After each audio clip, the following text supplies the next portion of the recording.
What's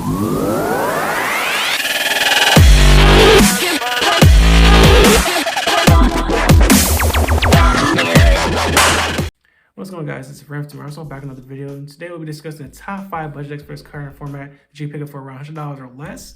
We'll also with 2 honorable mentions. But before we get into it, remember to like, share, comment, subscribe to your friends. About at time recording this video, we are at around 139 subscribers. Looking to get to 400, 500, 600, etc. 100 subscriber giveaway every single 100 subscribers. So stay tuned for that as well. Let's start with the honorable mentions. Our first honorable mention will be Trap Tricks. Trap Tricks is a really good deck. Pretty easy to pick up. All you gotta do is grab 3 structure decks.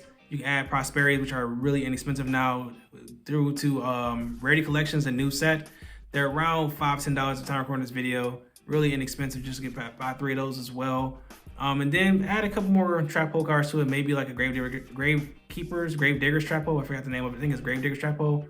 Add that as well. And then you should be set. The issue with it is the going second is a B. It's a B, because this is one of those decks that's basically built around their trap cards and a couple front row disruptions through your rank 4s that you might set up. But that's where it gets a little bit more expensive, because you have to get cards like maybe Fenrir's, maybe Talents or Thrust.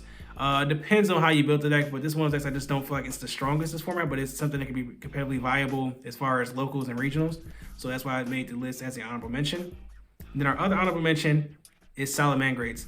Just like with Trap Tricks, it's a really fun deck, easy to pick up, easy to learn. But the issue is with this one, it's slightly above the $100 range.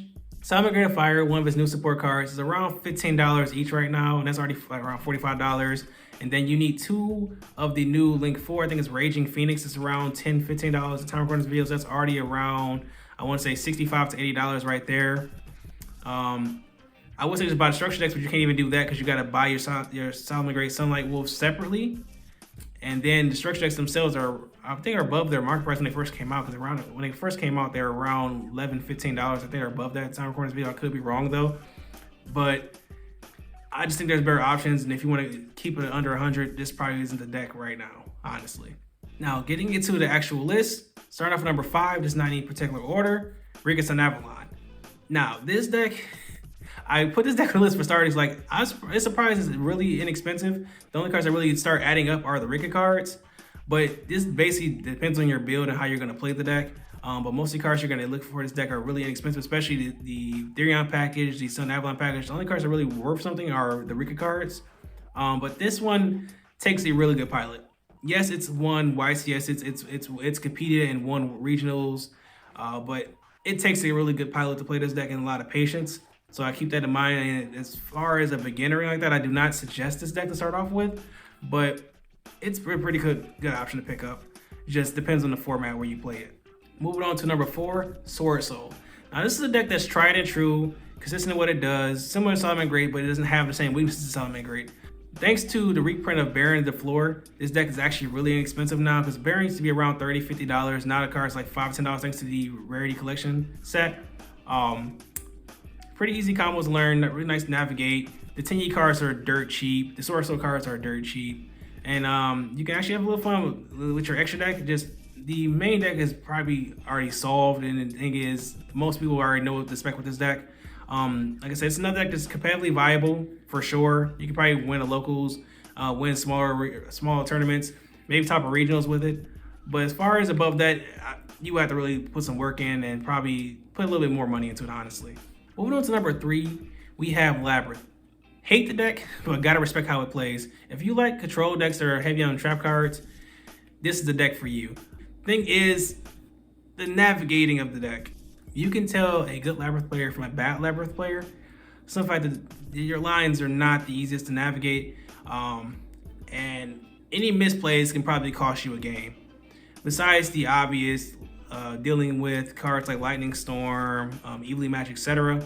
But when you're able to set up your whole entire board of trap cards, whether it be Eradicator, Denivirus, D-Bears, etc., on your opponent's turn, along with cards like Skill Drain, etc., oh, it's a cakewalk for you. It's a cakewalk. Like I said, I highly suggest this deck for anybody who's trying to compete this format, who doesn't really care much for heavy combo decks and prefer more of a trap control style. This is for you.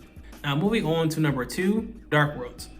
This is one of the most dangerous decks to ever exist going first.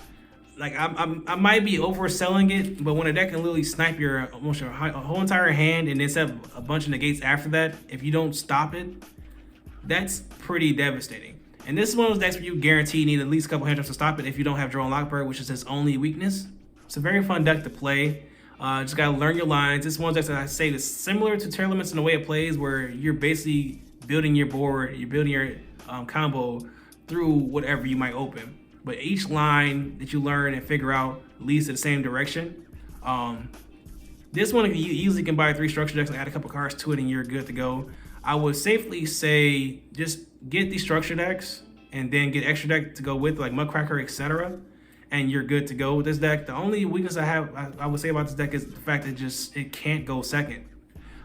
If it goes into a big board or a heavy board that can disturb it way too many times outside of hand traps, it's gonna have a really hard time of winning those games. And I hate to put you on the spot of like, yeah, you gotta win some dice rolls to win with this one, but that's probably the situation with this one because it's all gas and no brakes, and you don't have much place to side. So keep that in mind with this one. Now moving on to number 1, if you haven't figured out already, it's Fluanderies. Yes, it's the bird deck, the brain dead deck. I'm sorry, I don't mean to offend any of the Flurries players, but your deck is pretty easy to play. It's not a bad thing though. For beginners, I heavily recommend this deck. And right now, especially in the current format where D-Shifter is king as far as hand traps, this deck lives and breathes D-Shifter. It was the original D-Shifter player before anybody else was doing it. Like I said, it doesn't take much to learn the deck. It's pretty inexpensive, even with especially with the new Pride of Prosperities being around $5-10 right now. Time recording this video from the Reddit collection. The only card I would say you might have to pick up that you, if you want to compete and go to a higher level than maybe a regional or anything like that, is probably Thrust. Because the way the deck navigates, the little birds are the way you play. You have to have little birds or you just automatically lose. But the way you back them up is usually what determines whether you win or not.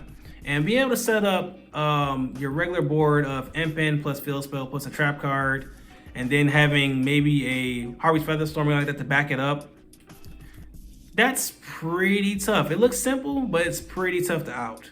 Like I said, you just gotta learn your lines with this one, but this one's really easy to learn, pretty inexpensive. But that's gonna wrap it up for this video, guys. Tell me guys what you think about the video.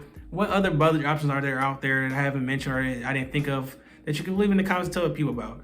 So RA01 signing out. Peace and have a great day.